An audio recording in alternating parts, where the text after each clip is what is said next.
No. Okay. All right. We are live now. Good evening, y'all. Good evening. How are you today? Good evening, everyone. I hope you guys are feeling terrific on this Thursday. I am feeling super fantastic. I am with you. I am with you. I just want to make sure that we got this one in the group, the Facebook Live for the group going, and then we're gonna make sure listen to make sure we get started. It's a great Thursday. I hope everyone is enjoying themselves and that you've had a great day. And we are excited because we love to be able to talk to you on Thursdays Yes.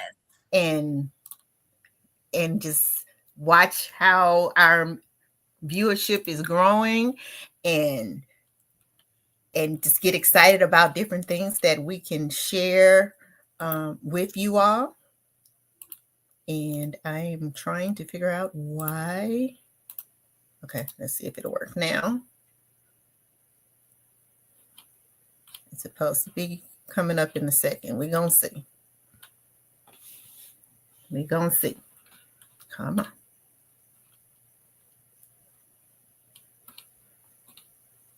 Do we see it? Do we see it?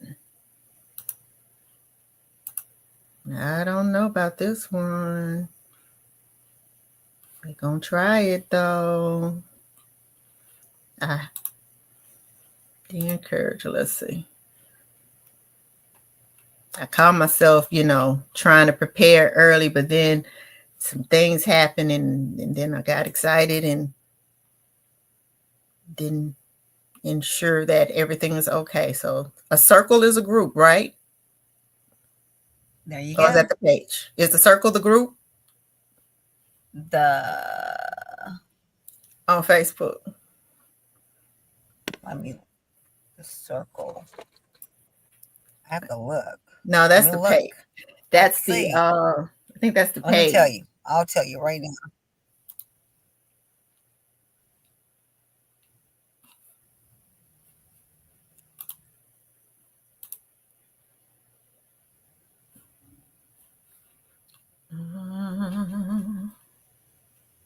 Taking a minute. Okay. I got the other one to come up, but it's not showing the way I would hope. Let's see. We're going to do it as a.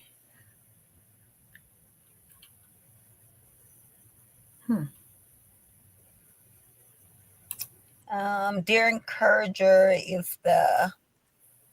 Are you looking at the black? It's the Yeah, black I was just trying one. to. The I'm group. in here. I just want to make it's okay. In the group, it's not You showing. got it. You have 2 I got minutes on to the. go. Oh, okay. I did. All You right. Cool. share. Yeah. Okay. Uh-huh. Yay. Yeah. Well, hey, Yeah, y'all. we are in All business, right. All right. everyone. I'm sorry. I'm Yep, all over it's the place. sharing. Hmm. What happened? I said it's sharing. I looked at it. Okay. I looked at All us. right. I am so excited to be on here today. We Yeah, I just got to say this and then I can probably clear my mind and get it together. My daughter was offered a full ride to the University of Florida Law School. So we were in here just Yay! screaming and praising. Congratulations. So yeah, That is a wonderful reason to be that's all why over the place with excitement. I ran in here and I'm Congratulations. a little flustered because yay. So, one down, 10 more to go. But yay. But in honor of, not in honor, but as we are acknowledging that this month is Brain Injury Awareness Month, is also Multiple Sclerosis Awareness Month. We're going to be talking to you all about these topics as the month should progress. But today, we're going to talk about traumatic brain injury. And the hope of tonight is to at least start talking about the actual signs and symptoms, maybe some causes, and then if we get to running too long, we may just have to next week continue. Okay. Because it's a very important topic. I have I have a webinar where Yes, we get absolutely. education and for nurses, and they were saying that traumatic brain injury is the top injury of all injuries in people. So that is why I felt that it was time to talk about it. I think a lot of people, they take it for granted, or they don't see it as important, or as serious is the word, as serious as it really is. Because, oh yeah, you hit your head, like from the cartoons, you see the little birdies and you shake it off. And I really think that humans, we think that that's the reality. Oh, you're supposed to feel like that, and it goes away. But as I have learned over these past few years, that it's more to it, and it explains behavior of people that we didn't know why they were doing certain things. Okay. So a traumatic brain injury is usually any type of event, injury that happens, and is caused by an outside force. So something happened besides the brain, or to the brain, that caused an injury to happen. Okay. It could be from you bumping your head. It could be from you shaking your head really hard, or just from an object going into your brain, like a clot or something. Okay. And so I don't know if you know or not, but the brain is here. What you have is what you have. And the thing about the brain is, anytime you have any type of injury to that brain, you actually lose the function of whatever area where something happens. It doesn't, quote, grow back. Brain does not heal thyself. So it's something that people just don't understand. Okay. Different types of traumatic brain injuries can be from head injuries, like maybe somebody was shot, or anything that will just cause something to actually hit your brain, hurt your brain. And then the non-penetrating kind is like when I was talking about with the jarring and shaking of your head, and going through different things like falls, motor vehicular accidents. And I'm struggling to talk about it because it's affected our life in our household. And so I am a big advocate for protection of people with brain injuries. And that's why I want to try to talk to you today. So excuse me if I seem to drag, or if I get emotional, but it's just something that's near and dear to my heart, right? Okay. So thing about brain injuries or traumatic brain injuries are usually when somebody has some type of injury or insult, the first thing that you will see is that they will become confused. Sometimes they may be dizzy. They may have a headache, or they may become tired. And what I always say is, don't let them go to sleep. Make sure you get them to the hospital. Try to keep them up, just because you never know. They may lose consciousness, and may be a struggle for them to come back. With symptoms of a traumatic brain injury, like I said, it could be the headaches. Some people actually have convulsions or seizures after they've had the actual brain injury, or blurred vision, double vision. and sometimes their pupils aren't equal. Um, you can have them where like they have clear fluids coming from their nose or their ears, and that clear fluid is typically cerebral spinal fluid. Um, you can also see them have slurred speech. They can have weaknesses in the arms or the legs, and then they can lose balance. And so if somebody falls and hits their head, when we were growing up and we were kids, we used to think that was funny. Oh, ha, ha, ha, you look at you. And I just wonder, as we were growing up, how many children actually had traumatic brain injuries and are living with those actual symptoms still now, because we didn't think about it the way that we think now. Typically, people who have traumatic brain injuries, they could have problems where they have difficulty concentrating and remembering things and making decisions. Sometimes they may be impulsive in their thinking, where they may just do stuff off the cuff, or just do, and you're like, why did you do that? And if they say, I don't know, there may be a chance that they truly don't know why they did it, because they are suffering from a symptom of traumatic brain injury. Usually, and people can have ringing in the ears, and they can have problems with like sensitivity to light, have migraines, have unexplained anxiousness or depression. And it's a whole lot, and it's real easy for you to kind of get confused and just say, oh, well, some of this stuff is just normal life. But if you know you've had something different happen in your life, and it's just something extra, don't just wave it off and say that it is not a big deal, because it really is.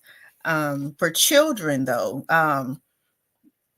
they can't always explain what's going on with them. So, you may notice that they're having changing in their eating habits. If the babies, they may cry and be irritable. They may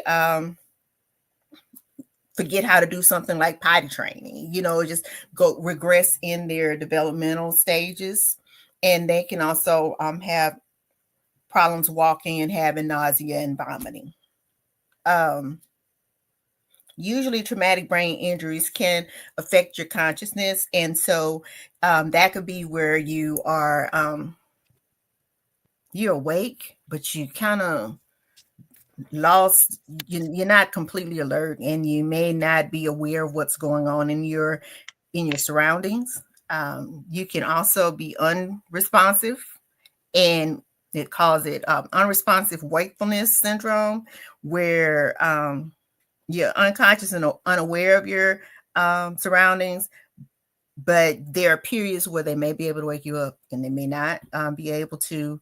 Some people have gone into comas from having traumatic brain injuries, and also brain death, where the brain completely is not functioning anymore because of the trauma to your actual brain.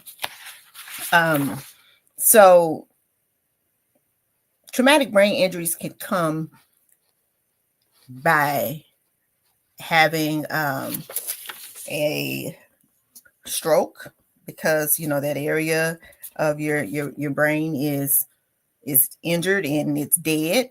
It can happen from your respiratory system stop breathing, so then that also affects your brain. And it's just all different types of actual injuries that can occur from multiple things. And you can have brain fog like I'm having right now. Sometimes with these brain injuries, it's hard to get someone to diagnose, because sometimes you can get it where it shows up, where it's something that's profound that they can see, let's say on an x-ray or a form of study, okay? Or you have an actual skull fracture and it makes sense that you should have an injury. But then there are those who may not have the visible signs, but are going through things, but they're not necessarily tests that can show that there is a traumatic brain injury. And in those instances, that's when you need to make sure that you are advocating for yourself. You're in the capacity to be able to do so.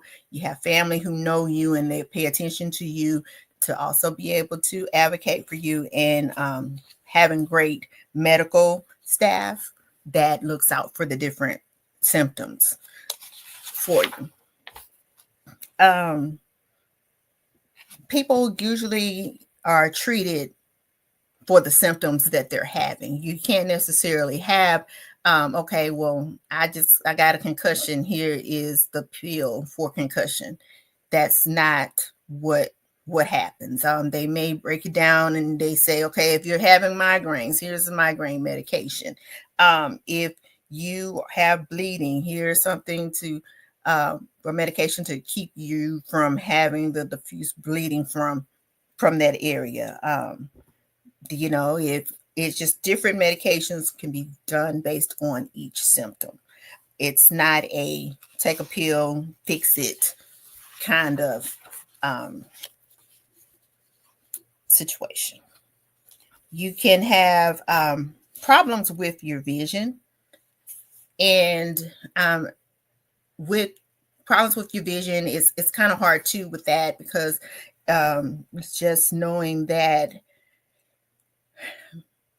it can happen, and I've seen it happen in the lives of others, where you're trying to explain, okay, something's not right, I can't put my hand on it, and then sometimes they may find out it's the eyes, and your eyes, they do a whole lot that you wouldn't think that they would do for your body, and besides just your actual vision. And you have to make sure that you have someone that has a good understanding of traumatic brain injuries when you're going and you're getting care, because if you don't, it's very easy for your eyes to be overlooked. And God, it's so hard just to keep this generic. I'm really trying hard, y'all. I truly am.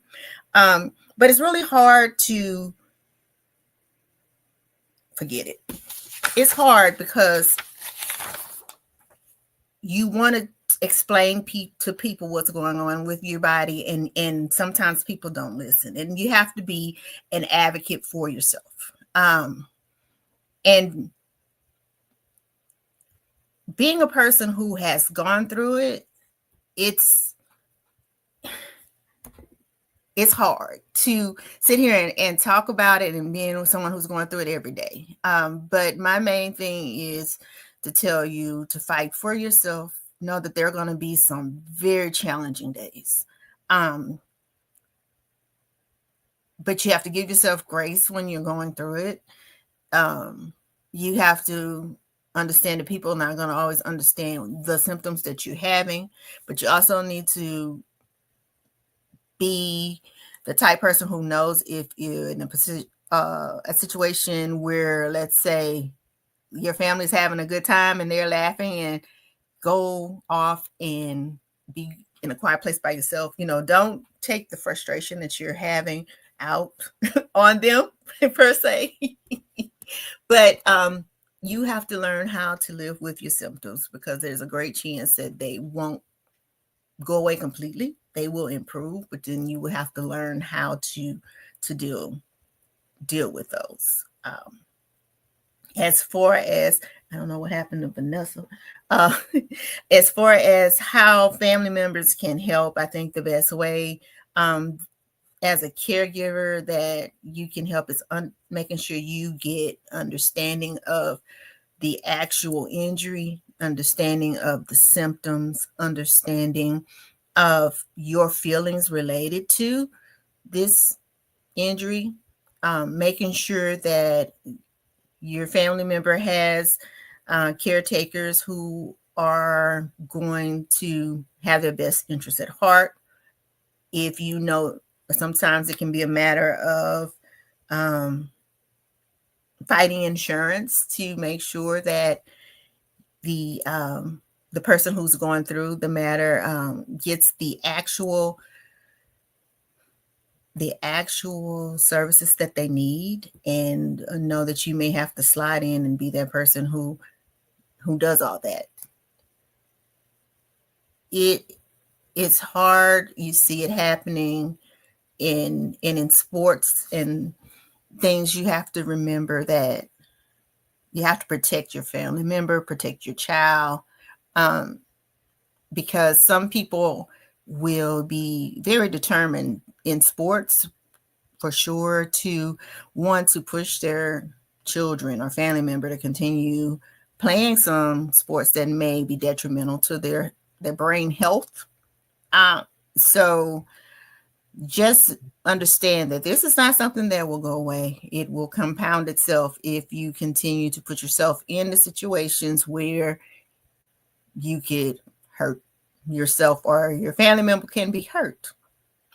I'm glad Vanessa is here and back, because I'm holding it together, but I'm not holding it together today. I thought I was ready to talk about this topic, but I don't know if I am completely. And that's So okay. so maybe That we is can. something you're still dealing with. So it's not, we give you grace. And it is something hard to talk about when um, it's something that you're still experiencing. It's something that's been very traumatic for you and life changing. So it, you know, So I didn't get on here to cry or anything like that. But my main thing is I want everyone to make sure you just seriously pay attention. If you the slightest thing, car accidents, if you move your head around really hard, if somebody hitting you at a speed over 10, go get checked out. If you hit your head on something in your house and you find yourself being dizzy and you can't think straight, go get checked out. It's always better to go better safe than sorry versus having waited and it made things worse. So yeah, that's all I got today. As far as the medical side, I'm trying really and that's hard. and you've done great. We appreciate you being very informative. I would just add to what you're saying, and that's the supportive side. And taking just because, once again, we're talking about the brain, we're talking about things that your family, your friends, they may look and you think that they're okay, but they're struggling. They're struggling with their new normal. They're struggling with, at times, as Keisha said, it can cause confusion. It can cause them it hard to concentrate. They can forget things. So it's very important that when we are supporting these individuals, is that we take them at face value. Like she said, if someone says, I don't know, it doesn't matter that you just did or you just said, they don't know. And being very intentional with how we interact with them, and making sure that a lot of times, out of habit, out of whatever it is, sometimes we are, I'm going to say, sometimes we're not as thoughtful as we should be with some of our comments, our commentary, just because it's also a new normal for us. Because I will say my friend who is still very independent, who is still very vibrant, and but she is also different now. And I know this is something that has been very hard for her, very challenging. Because for her, because she's been a spitfire and on top of it, and just a great person. And now, when she's dealing with this, she doesn't have the control that she once had. So that is very challenging and hard. Um, so we have to be very mindful and very sensitive to that and to these individuals. I don't know what happened to my friend now, but it's just me. You have me right now. I'm Uh, here. I'm here. I'm here. okay. So I just want you guys to think about that when you are dealing and supporting a person with traumatic brain injury, and make sure they're resting, make sure that they do go see a doctor, make sure um, that you're checking in with them, um, and just allowing them that extra time, that extra space um, to do what they need to do, because sometimes um, from day to day it's a challenge and it's very difficult, and we're not in their shoes, um, and we don't know how challenging it is for them. So that's my bit on that. I did not come on here to cry. And it's okay. It's You are human, and this is something, like I said, it's very difficult. It's something challenging, and it's something that you still deal with from day to day. And that's okay, because it's personal, and it's okay to see that you're human. It's okay to see that this is something that's real raw and still surface level and deep. Yeah. Well, we're gonna try this to bring you other stuff related to brain injury awareness. Yeah, I may just not be the one who's gonna be talking about it. And it's okay. It is okay. It is But okay. This yeah, is why you created Dear Encourager. So it's okay to see your rawness. It's okay to see you naked in front of the vessel that you created, because this is something very dear to you. It's something that is also very challenging for you still today, and that's okay. yeah. So if you have questions related to um, traumatic brain injuries, feel free, like we always say, to ask questions in the comment section. We do always try to refer back to those and answer the questions. Share Dear Encourager and our group with others who may, who may could use us. And just know that our goal in creating this space is to talk, to be honest, to not be judged. So yeah, that's all I got. What you got? I thank you for creating this space where people can come and bear and show their truth, and have someone who's been there, walked through this fire, and can take their hand and help them through as well. So I support you and I thank you. Thank you. Well, y'all, good night. It was Good great night. checking in with you.